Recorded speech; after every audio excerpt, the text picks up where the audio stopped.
할렐루야.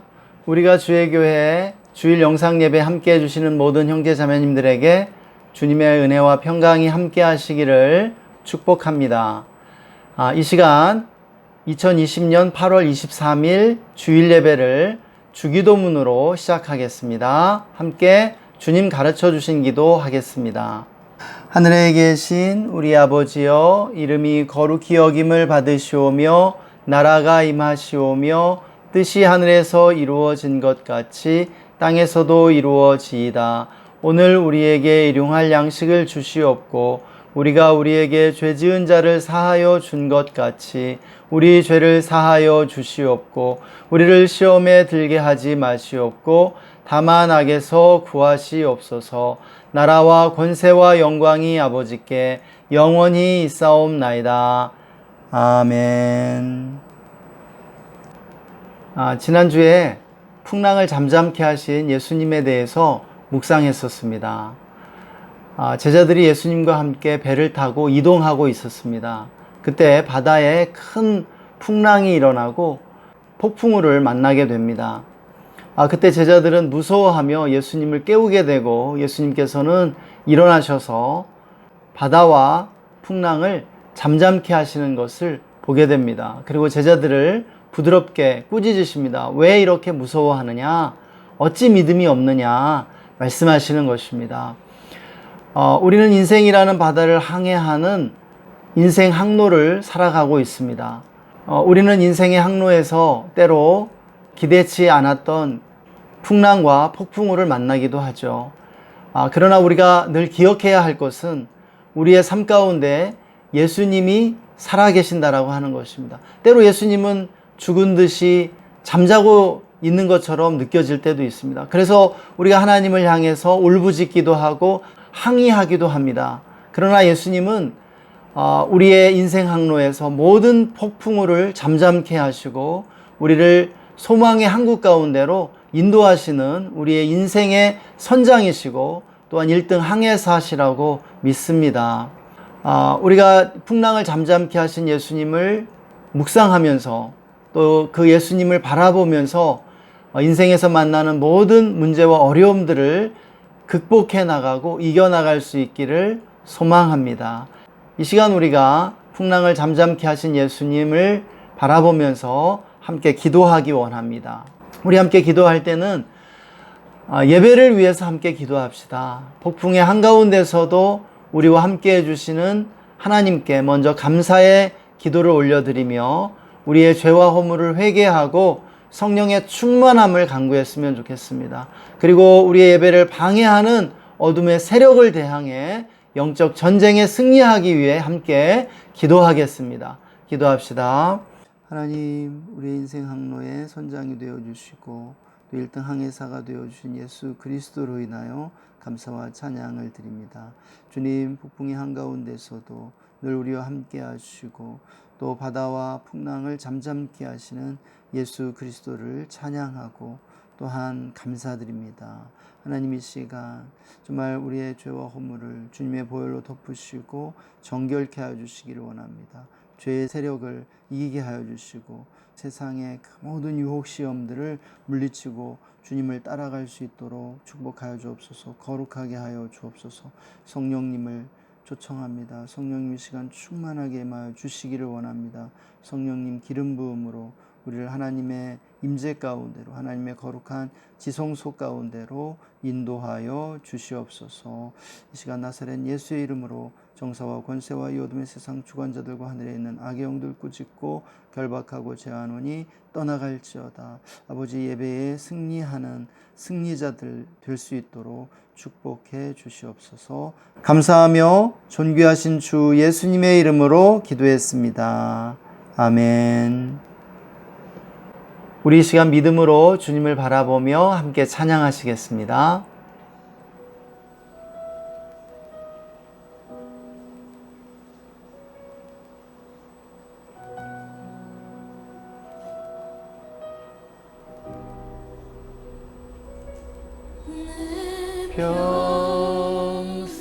평생에 가는 길 순탄한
내 영혼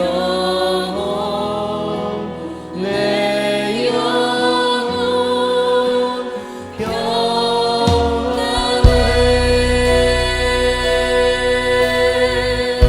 저 마귀는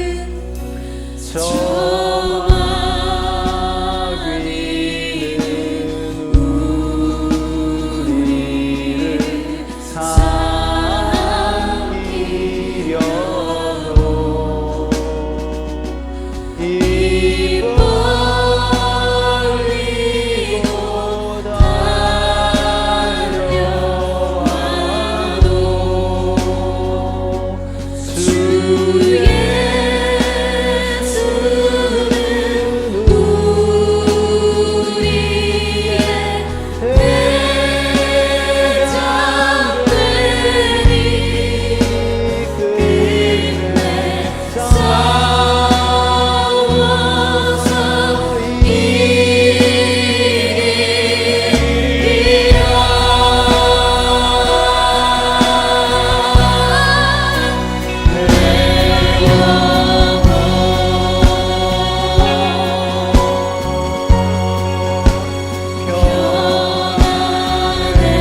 우리 시간 함께 찬양했던 것처럼 폭풍과 어려움 속에서도 주님을 의지함으로 승리할 수 있도록 우리 자신을 위해서 함께 기도합시다.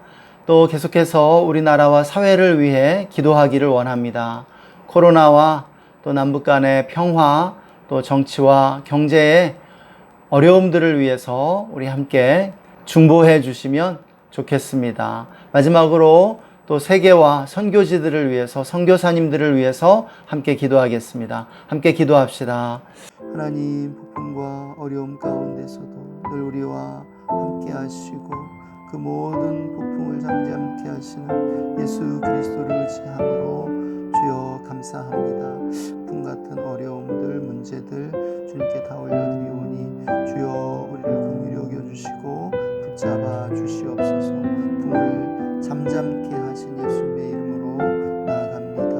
하나님, 우리나라를 주의 손에 올려드립니다. 주 우리나라를 긍휼히 여겨주시기 원합니다.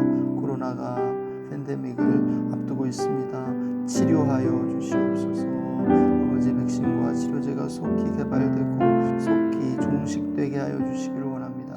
우리나라가 북한의 어려움을 잘 도울 수 있도록 도와주시고 북한과 평화를 이루게 하여 주시기 원합니다.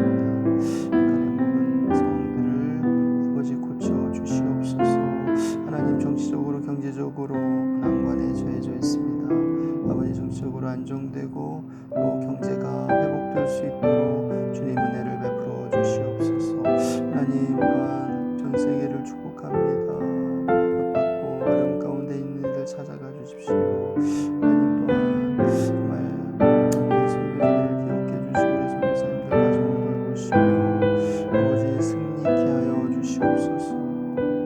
하나님, 오늘도 우리를 돌보아 주시고 우리의 삶의 폭풍과 풍랑을 잠잠케 하시는 주님을 찬양합니다.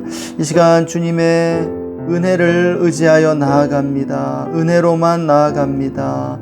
주님의 보혈 우리를 덮으시고 우리의 모든 죄와 허물을 다 용서하여 주시옵소서. 우리를 깨끗하게 하시고 정결케 하여 주시며 거룩함으로 회복시켜 주시기를 간절히 간구합니다. 하나님, 이 시간 성령님을 초청합니다. 성령님, 기름 부음으로 임재하여 주옵소서. 성령님, 오늘 인터넷 예배 함께하는 모든 이들 가운데 운행하시고 역사하여 주시기 원합니다. 이 시간 나사렛 예수의 이름으로 정사와 권세와 이 어둠의 세상 주관자들과 하늘에 있는 악의 영들 꾸짖고 결박하고 제하노니 떠나갈지어다. 아버지, 악한 어둠의 세력을 물리치며 쫓아내며 승리하는 영적 군사들이 다 되게 하여 주시옵소서. 특별히 우리나라를 올려드립니다. 아버지, 코로나를 잘 극복해 나가게 하여 주시옵소서. 백신과 치료제가 속히 개발될 수 있도록 축복하여 주시기를 원합니다. 하나님, 또한 정말 정치적으로 경제적으로 어려움 가운데 처해 있습니다. 아버지, 정치적으로 여야가 정말 협력할 수 있도록 축복해 주시고 또한 경제적으로 이 코로나로 인한 경제 침체를 극복해 나갈 수 있도록 축복해 주시옵소서. 하나님, 또한 남북 간에 아버지 남북 평화를 이루어 평화 통일을 이루어갈 수 있도록 축복해 주시고 북한의 모든 어두움을 물리쳐 주시며 핍박받고 있는 북한의 지하교회와 성도들을 돌보아 주시기를 원합니다. 또한 전 세계에 고난받고 있는 이들, 환난과 핍박 가운데 있는 이들 붙들어 주옵소서. 또한 굶주리며 목마른 이들에게 일용할 양식을 공급해 주시기를 원합니다. 또한 복음을 들어야 할 이들에게 복음이 전해지게 하여 주시옵소서.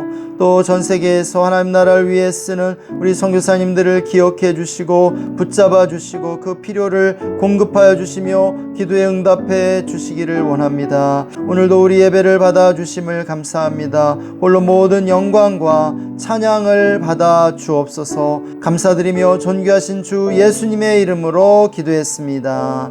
아멘. 이 시간 하나님 말씀 보겠습니다. 사무엘하 24장 1절과 역대상 21장 1절의 말씀입니다. 다 함께 읽으시겠습니다. 여호와께서 다시 이스라엘을 향하여 진노하사 그들을 치시려고 다윗을 격동시키사 가서 이스라엘과 유다의 인구를 조사하라 하신지라. 사탄이 일어나 이스라엘을 대적하고 다윗을 충동하여 이스라엘을 계수하게 하니라. 아멘. 주님의 은혜와 평강이 성도님들의 가정과 삶에 가득하기를 축복합니다. 코로나의 제2차 대유행을 앞두고 있는 상황인 것 같습니다. 국민적 불안과 혼란이 가중되고 있는 이 상황 속에 하나님께서 우리 모든 성도님들에게 평강을 주시기를 원합니다. 이번 코로나 확산의 주범이 교회라는 점에서 교회에 대한 부정적 여론과 인식이 심화되고 있는 상황입니다. 지난주에 만났던 한 분은 분노를 저에게 표현했고, 또 어떤 분은 지금 코로나 때문에 난리가 아니라 교회 때문에 난리라는 말을 2번이나 반복해서 저에게 말하기도 했습니다. 현재 정부의 집합금지 명령으로 앞으로 당분간 비대면 예배만 가능한 상황입니다. 코로나가 점점 진정 국면에 들어서 있다고 생각하고 교회 정상화를 준비하고 있던 한국 교회로서는 충격적이지 않을 수 없습니다. 지금의 상황이 내년까지 이어진다면 한국 교회는 상상할 수 없는 변화에 직면할 것으로 보입니다. 지금 우리에게는 지금의 상황을 어떻게 이해해야 할지 하나님의 계시가 필요하다고 생각됩니다. 우리는 이 상황을 어떻게 이해해야 하는 것일까요? 오늘 말씀은 이스라엘 왕국에 전염병이 크게 유행하여 무려 7만 명이나 죽는 재난이 일어난 역사적 정황을 다루고 있습니다. 오늘 본문의 말씀을 통해 주님은 우리에게 전염병으로 일어난 재난을 이해하는 2가지 관점을 가르쳐 주고 계십니다. 우리가 하나의 사건을 정확하게 이해하려면 입체적으로 볼 필요가 있습니다. 이처럼 재난과 불행을 이해하기 위해서도 서로 반대되는 2개의 관점이 필요한 것입니다. 역대상의 관점은 전염병의 재난이 사탄의 공격이었다는 관점으로 기록되고 있습니다. 시기적으로 사무엘서보다 몇백 년 뒤에 기록된 역대기에는 사탄에 대한 개념이 분명하게 나타납니다. 사무엘서와 역대기 사이 기간에 사탄에 대한 계시가 주어졌음을 우리는 알 수 있습니다. 전염병의 시작은 다윗의 인구조사로 시작되었습니다. 다윗이 인구조사를 통해 하나님께 불순종함으로 죄를 짓게 되었고, 이로 인해 전염병의 재난이 일어났던 것이죠. 그런데 이 모든 일의 배후에 사탄이 있었다고 역대기는 가르쳐 줍니다. 사탄이 일어나 이스라엘을 대적하고 다윗을 시험 들게 했기 때문이라는 것입니다. 우리가 코로나로 인한 재난을 이런 관점에서 볼 필요가 있습니다. 우리는 자칫 이것을 하나님의 뜻이라거나 하나님의 주권이라는 개념으로 처리하면서 하나님의 영광을 가려서는 안 될 것입니다. 전 세계적으로 수백만을 죽음으로 몰아넣고 있는 이 코로나를 하나님이 만드셨다니요. 그것은 상상할 수 없는 일입니다. 우리가 하나님의 창조를 믿는다면 사탄의 창조도 믿어야 합니다. 하나님은 선한 것만을 창조하시고 사탄은 그 선한 것들을 타락시켜 변형시키고 악하게 만드는 것입니다. 코로나와 같은 이 질병은 사탄의 창조물이라는 사실입니다. 역대기와 달리 사무엘 하의 관점은 전염병이 하나님의 심판이었다고 해설해 주고 있습니다. 사무엘 하가 기록될 당시에는 사탄에 대한 개념이 희박하거나 거의 없었던 것으로 보입니다. 그러므로 세상에서 일어나는 모든 일은 하나님의 뜻과 주권에 의해 일어난다고 생각했던 것입니다. 그럼에도 이 관점이 전혀 틀린 것은 아닙니다. 지상에서 일어나는 모든 일은 하나님이 허락하시지 않으면 일어날 수 없다는 사실입니다. 그래서 사탄조차도 하나님이 허용하시는 범위 안에서만 활동할 수 있다는 사실을 우리는 사무엘하 본문을 통해 알게 되는 것입니다.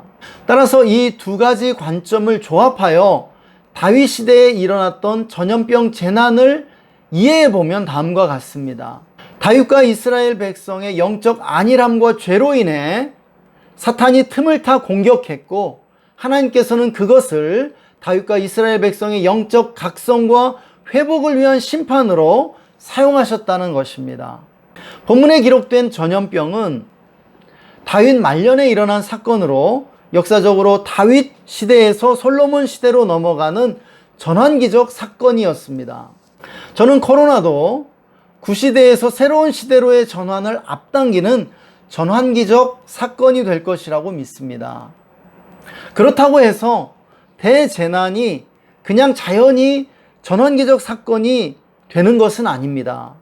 재난이 시대를 전환하는 전환기적 사건이 되기 위해서는 본문 이후에 전개되는 회개의 과정이 필요하다고 믿습니다.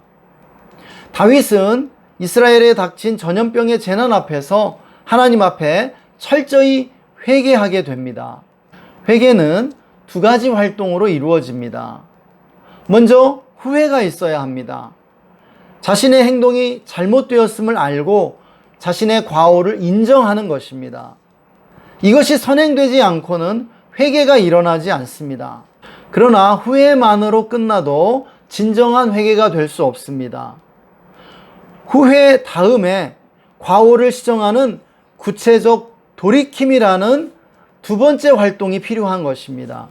다윗은 먼저 후회하고 이어 바로 과오를 시정하는 행동에 돌입합니다. 이처럼 코로나가 우리에게도 회개의 계기, 우리 자신을 성찰하는 계기가 되어야 할 것입니다. 그런데 회개가 진정한 변화로 이어지기 위해서는 낡은 패러다임이 새로운 패러다임으로 바뀌어야 합니다. 회개는 곧 패러다임의 전환이라고 할 수 있는 것입니다. 그때까지 다윗에게 성공을 가져다 주었던 낡은 패러다임을 버리고 새로운 패러다임으로 바꾸었을 때 다윗의 삶에 그리고 이스라엘 역사에 진정한 변화가 찾아왔던 것입니다. 다윗은 하나님보다 인간적 힘을 의지했던 우상숭배의 패러다임을 버리고 하나님이 통치하시는 하나님 나라의 패러다임으로 새롭게 되었습니다. 그러면 오늘은 코로나의 대재난을 맞고 있는 우리들이 이것을 새로운 시대를 앞당기는 전환기적 사건으로 만들기 위해 어떤 부분들을 회개하고 낡은 패러다임을 버리고 새로운 패러다임을 받아들여야 할지 생각해 보고자 합니다. 첫째, 다윗이 인구조사를 회개했던 것처럼 교회도 인구조사를 회개해야 할 줄 믿습니다. 다윗이 인구조사를 왜 했을까요? 왕으로서 인구가 많은 데서 안정감을 구했던 것입니다. 하나님을 의지하고 신뢰하기보다 인간적인 힘과 환경을 의지하고자 하는 마음이 컸습니다. 인구조사의 동기가 하나님보다 사람을 의지하는 우상숭배였던 것이죠. 다윗이 인구조사를 했던 것과 마찬가지로 오늘날 교회도 인구조사를 해왔습니다. 끊임없이 사람 수를 세운 것입니다. 예배 인원을 세고 숫자를 너무 중요하게 생각해온 나머지 사역자들이 인원 체크와 숫자 세기에만 열중해 왔다고 할 수 있겠습니다. 숫자로 사역의 성과를 평가하고 숫자에 안주해온 것입니다. 이것은 물량주의적이고 배금주의적인 행태에 다름 아닙니다. 이런 흐름에서 자연스럽게 믿음으로 사역하기보다 돈으로 사역해 왔습니다. 그 결과는 무엇이었습니까? 돈만 많이 들고 효율은 적은 사역의 고비용 저효율 구조가 정착되어 온 것입니다. 하나님이 기뻐하실 리 없다고 믿습니다. 다윗이 인구조사를 회개한 것처럼 교회도 인구조사를 회개해야 합니다. 교회는 예배에 많은 사람들이 참석하는 것보다 한 영혼이 변화되는 것에 더 큰 가치를 부여할 수 있어야 합니다. 한 영혼의 소중함을 알고 한 영혼을 위해 헌신하는 교회의 본질을 회복해야 할 때라고 믿습니다. 또한 성도의 수를 자랑하고 사람의 수를 의지하는 것이 아니라 하나님만을 의지해야 합니다. 숫자에 집착하고 숫자로 사역의 성과를 내도록 강요하는 저급하고 세속적인 문화를 벗어버려야 할 때입니다. 둘째로 교회는 성직자 중심의 교회 조직과 권위주의를 회개하고 평신도 중심의 교회로 전환해야 한다고 믿습니다. 다윗은 요즘으로 따지면 평신도 지도자였습니다. 그는 제사장은 아니었던 것입니다. 그러나 다윗이 왕으로 있던 다윗 왕국은 이스라엘 역사의 황금시대요 신앙의 절정기로 평가됩니다. 이스라엘의 영적 부흥은 평신도였던 다윗이 주도했던 것입니다. 2000년 교회의 역사를 보면 언제나 성직자와 평신도 지도자가 대립해온 역사였음을 보게 됩니다. 중세 1000년 동안 계속된 세속 왕권과 교황권의 대립도 성직자와 평신도 지도자의 대립이라는 관점에서 이해해 볼 수 있습니다. 지금 한국교회 대부분이 담임 목회자와 평신도 지도자들의 대립으로 몸살을 앓고 있습니다.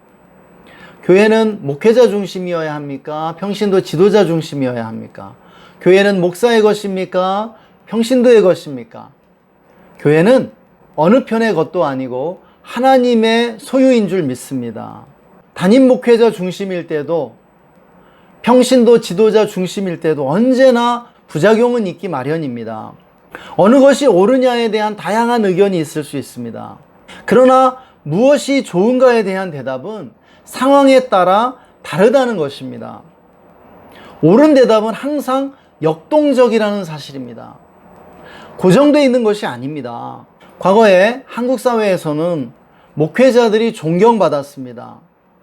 희생하고 섬기는 목회자들의 인격도 한몫했을 것입니다.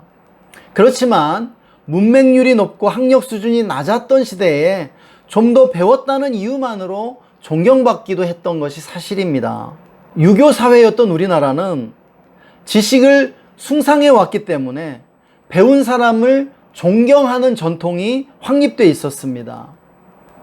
그래서 과거에 부부싸움을 하면 자기 자식뻘 되는 이웃집의 대학생에게 중재를 요청하기도 했던 것입니다. 그만큼 배운 사람을 존경하고 배운 사람은 인품도 훌륭하다고 믿었던 것이죠. 그러나 지금은 어떻습니까? 목회자와 평신도의 학력이 평준화되었습니다. 뿐만 아니라 지금은 지식의 양보다 지식에 걸맞는 인격과 책임을 요구하는 시대가 되었습니다. 그동안 목회자들의 언행이 사람들의 기대에 미치지 못했고 일부 목회자들의 탈선이 성도들을 실망시켜 오기도 했습니다. 여기에 지적으로나 사회적 수준에서 목회자들을 능가하는 평신도들이 많아졌습니다. 특별히 목회자 못지않게 신학적 안목을 갖춘 평신도들이 대거 등장했습니다. 여기에는 선교단체들의 역할이 컸다고 여겨집니다. 분명한 것은 지금 교회의 중심축이 목회자 중심에서 평신도 중심으로 이동하고 있다는 사실입니다. 이것은 평신도의 성장과 함께 한국 사회에 민주주의가 성숙해온 것도 중요한 요인일 것입니다. 이제는 평신도들을 목회자에게 의존시키거나 목회자가 교회를 지배하는 구조로는 안 됩니다. 속된 말로 세상에 먹히지 않게 되었습니다. 지금이야말로 무엇보다 만인 제사장 교리의 재확립이 요청된다고 믿습니다. 이제는 목회자와 평신도의 수평적 구조로 가야 할 것입니다. 셋째, 건물 중심의 신앙생활을 회개하고 일상생활 중심의 신앙생활로 전환해야 한다고 믿습니다. 다윗은 회개를 통해 예루살렘 성전을 세울 터전을 계시받고 그 땅을 구입하게 됩니다. 이 전환기적 사건을 통해 신앙이 성막 중심에서 성전 중심으로 한 단계 발전하게 됩니다. 여기서 다윗도 성전이라는 건물을 세우지 않았느냐라고 말하면 할 말이 없습니다. 그러나 구약시대와 신약시대를 동일하게 볼 수는 없는 것입니다. 중요한 점은 전염병이라는 재난을 통해 낡은 패러다임을 벗어버리고 새로운 패러다임으로 전환했다는 사실입니다. 한 단계 성숙했다는 것입니다. 우리도 시대적 요청을 받아들여 새로운 변화를 모색해야 할 때라는 것입니다. 교회는 그동안 건물을 신앙생활의 중심으로 삼아 성도들로 하여금 신앙생활을 건물에 의존하도록 만들어 왔습니다. 그래서 건물을 떠나면 교회를 떠난 것인 양 죄책감을 주고 건물로 돌아오게 하려고 애써 왔습니다. 그러나 우리 모두가 아는 것처럼 교회는 건물이 아니라 믿는 사람들의 모임입니다. 그럼에도 교회가 억지를 부려온 결과 실제로 건물을 떠나 건물로 돌아오지 않는 실천적 무신론 신앙인들을 양산해 왔다고 볼 수 있습니다. 저는 인간의 영적 발달 단계에 대해 지난달에 한번 나눈 적이 있습니다. 인간의 영적 발달 단계를 간단하게 요약하자면 인간의 영적인 발달은 원초적 단계, 하나님을 전혀 모르는 단계에서 율법 단계를 거쳐 무신론 단계에 이르고 궁극적으로 영적 단계로 발달하는 4단계를 거친다라고 하는 것입니다. 지금 교회의 모습은 율법적 단계라고 할 수 있습니다. 종교적인 그러한 수준인 것이죠. 그런데 교회 다니다가 이 건물 교회를 떠난 이들 대부분은 무신론 단계에 이르렀다고 이미 말씀드렸습니다. 그렇다면 건물을 떠난 이들을 건물로 돌아오게 하려는 것은 더 성숙한 이들을 미성숙한 상태로 퇴행시키려는 것과 같습니다. 따라서 건물을 떠난 이들을 건물로 돌아오게 하기보다는 그들이 영적인 단계로 성장하도록 격려해야 할 것입니다. 그러기 위해서는 성도들을 종교적으로 만들기보다는 일상적인 신앙인들이 되도록 교회의 방향, 교회의 초점을 전환해야 합니다. 신앙이 삶이 되고 삶이 신앙이 되어야 한다는 것입니다. 지금 이렇게 어려운 상황에서 건물에 모여 예배하는 것만이 최선은 아닙니다. 건물 예배를 포기한다고 해서 교회가 예배를 포기하는 것이 아닙니다. 지금은 건물이 아니라 각 가정에서 또는 각자의 처소에서 예배를 드릴 수 있도록 교회가 도와주고 섬겨야 한다고 믿습니다. 그것이 진정으로 우리가 교회가 되는 길인 것입니다. 이 시간 유기성 목사님이 페이스북에서 소개한 영상을 하나 보고 가도록 하겠습니다. The church has often been called a hospital for the sick.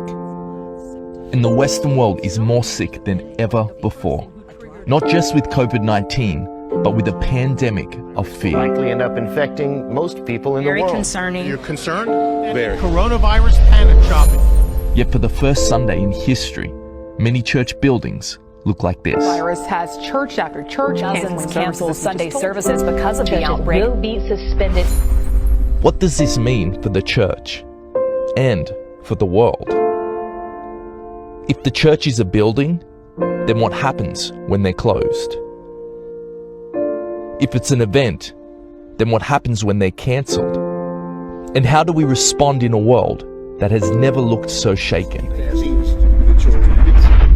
But could this actually be the church's finest hour? To be what the Bible calls us to be? Because the church isn't a building, and it's not an event. You see, even in the midst of this unprecedented global pandemic, I just want one pack. this is the church. There's no toilet paper in the entire store. We are handing out toilet paper. God bless you. Thank you very much. In the midst of the fear, this is the church. In the midst of isolation, this is the church. The church is awakening. The church is resilient. The church is adapting and discovering new expressions for the gospel to reach further than ever before. We've got a total lockdown. Our church, we're going to gather over Zoom, and then we're actually going to FaceTime our friends and family and share the gospel. I'm checking to see if my neighbors need supplies or prayer, and I'm also using Facebook to reach out to those that I can't get to. Driving home on street corners. Where fear seems to be crippling, there is a hope in Jesus Christ. Everyone can do this right now. Be the church. In a troubled world that needs Christ, it's time to be his hands and feet. Christians, it's time to be the church.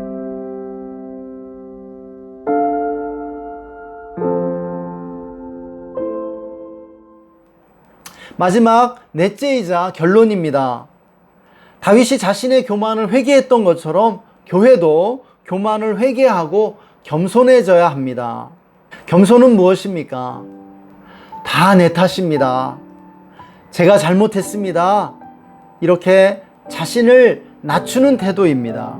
교회가 이번 코로나 사태로 몰매를 맞고 있습니다만 교회는 세상과 다툴 필요가 없습니다. 어떤 이들은 왜 교회만 갖고 그러느냐 항변하기도 합니다. 일면 틀린 말은 아닙니다. 그러나 세상은 교회에 더 높은 도덕 윤리와 책임을 요구하고 있는 것입니다. 왜입니까? 교회가 세상의 빛이요, 세상에 꼭 필요한 소금이기 때문입니다. 교회는 빛과 소금으로서 도덕과 윤리의 최후의 보루로서 세상을 위해 더 희생하고 섬겨야 할 줄 믿습니다. 똑같이 대우받고 섬김을 받으려 해서는 안 될 것입니다. 말씀을 맺겠습니다. 코로나라는 전대미문의 전염병이 교회에 재난이 되는 것처럼 보이는 상황입니다. 그러나 우리가 주님을 믿고 돌이킨다면 우리는 이 재난을 새로운 시대를 촉진시키는 전환기적 사건으로 만들 수 있다고 믿습니다. 우리가 이 시간 함께 말씀을 적용하며 기도하기를 원합니다. 우리가 이 시간 교회의 일원으로서 교회의 죄를 회개하며 기도하기를 원합니다. 인구조사에 집착하고 물량주의와 배금주의에 물들어 있으며 교만했던 우리의 죄를 회개합시다. 우리가 더 겸손해져야 할 때입니다. 그리고 사탄의 공격으로 시작된 코로나를 우리가 회개함으로 하나님 의지함으로 잘 극복하고 교회가 새로운 시대에 알맞는 모습으로 성숙할 수 있게 해달라고 기도하기 원합니다. 그리고 건물 중심에서 사람 중심으로 종교적인 신앙에서 일상적인 신앙으로 변화되고 성숙될 수 있도록 함께 기도하겠습니다. 기도합시다. 하나님, 우리를 긍휼히 여겨주시기 원합니다. 하나님, 교회의 죄를 용서해 주옵소서.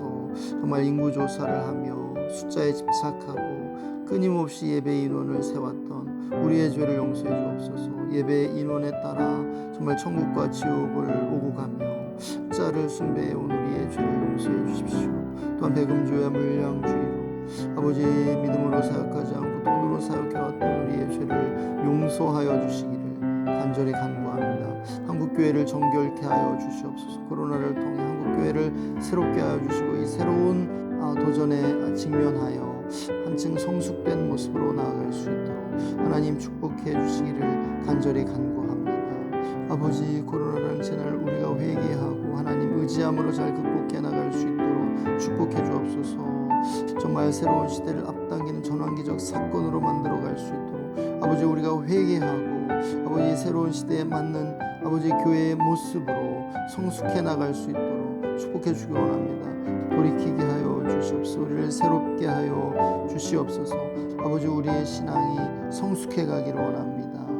아버지, 정말 일상적인 아버지 신앙의 삶을 살아갈 수 있도록 축복하여 주시기를 간절히 간구합니다. 하나님, 코로나라는 전대미문의 전염병으로 인해 정말 한국 사회 안에 큰 충격과 혼란이 있음을 고백합니다.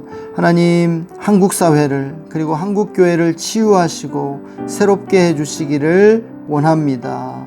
하나님, 한국 교회가 인구조사에 집착하고 숫자를 숭배해온 그 모든 죄를 용서해 주시기 원합니다. 배금주의와 물량주의로 믿음으로 사역하기보다 돈으로 사역해왔던 우리의 잘못을 용서하여 주시옵소서. 또한 교만하며 주장하는 태도로 일관했던 아버지, 우리의 교만함을 용서하여 주시기를 원합니다. 우리가 겸손하며 낮아지게 하여 주시옵소서. 세상의 빛과 소금이 되어 정말 세상을 섬기고 더 희생하는 교회와 그리스도인들이 될 수 있도록 축복해 주시옵소서. 또 코로나라는 재난을 잘 극복하여 새로운 시대를 앞당기는 전환기적 사건으로 만들어 갈 수 있도록 우리에게 힘과 용기와 지혜를 더하여 주시옵소서. 하나님, 특별히 우리가 코로나를 통해 건물 중심의 신앙에서 일상생활 중심의 신앙으로 변화되게 하여 주시고 종교적이기보다 일상적인 삶과 신앙이 일치하는 신앙인들이 될 수 있도록 축복해 주시기를 원합니다. 오늘도 우리 예배 가운데 함께 해주신 주님께 감사와 찬양드리며 존귀하신 주 예수님의 이름으로 기도했습니다. 아멘. 이 시간 마지막 찬양하고 축도로 예배를 마치겠습니다.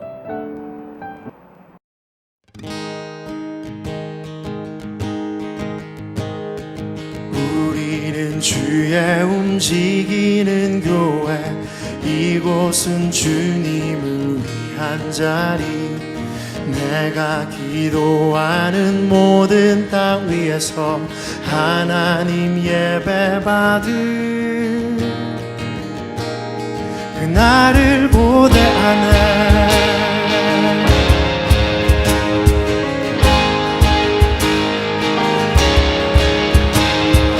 우리는 주의 움직이는 교회, 이곳은 주님을 위한 자리. 내가 기도하는 모든 땅 위에서 하나님 예배 받을 그날을 고대하네.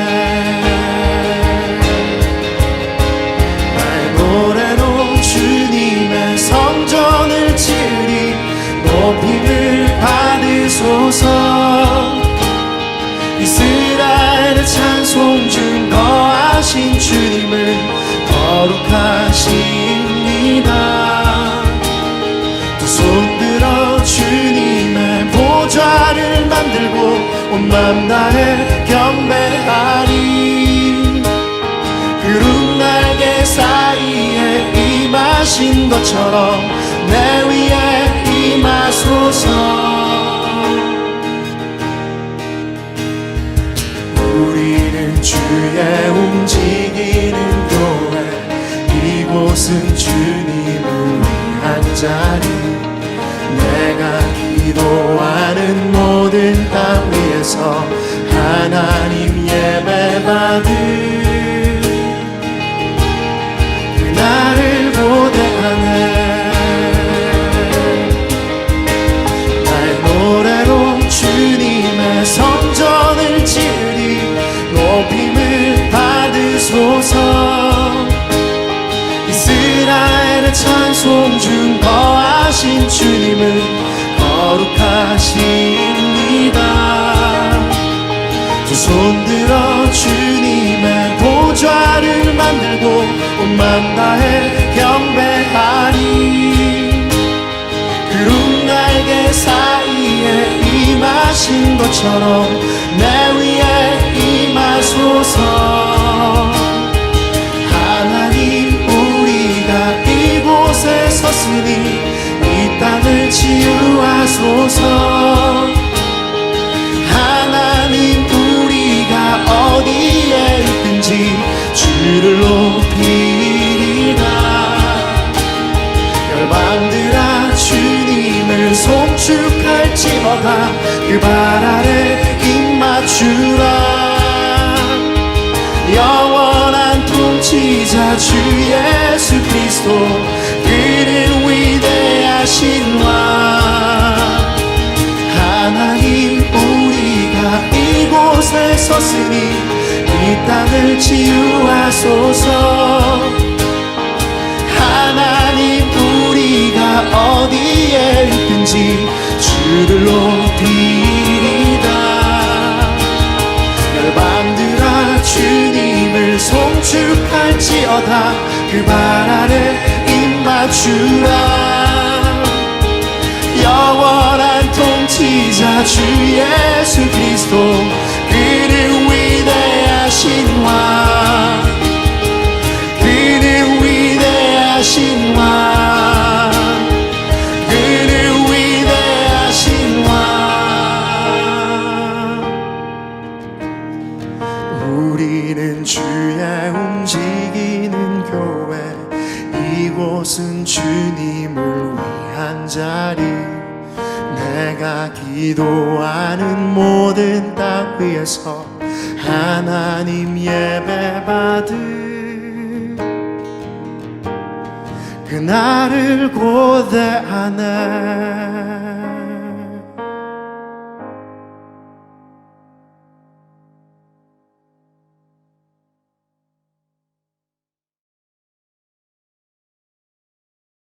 하나님, 우리와 함께 하심을 감사합니다. 우리가 주님의 교회입니다. 우리가 있는 모든 곳에 주님이 임재하시고 그 모든 땅들을 축복하시며 치유하여 주시옵소서. 코로나의 그 모든 전염병을 주의 보혈로 덮으시고 깨끗이 치유하여 주시옵소서. 오늘도 우리 예배 가운데 함께 해주신 주님을 찬양하고 높여드립니다. 모든 영광 홀로 받아 주시옵소서. 지금은 우리를 구원해 주시고 우리를 당신의 교회로 세워주시는 우리 구주 예수 그리스도의 영원하신 은혜와 하나님 아버지의 무한하신 사랑하심과 성령님의 내주 충만 교통하심이 코로나를 통해 새로운 시대에 교회로 성숙해 가기를 원하는 모든 형제 자매들 위해 그들의 가정과 직장과 삶의 터전 위에 그리고 우리나라 대한민국 위에 지금으로부터 영원토록 함께 계시기를 간절히 축원하옵나이다. 아멘. 2020년 8월 23일 영상 예배를 마쳤습니다. 오늘도 함께 해주신 모든 형제 자매님들을 사랑하고 축복합니다. 감사합니다. 다음 시간에 뵙겠습니다.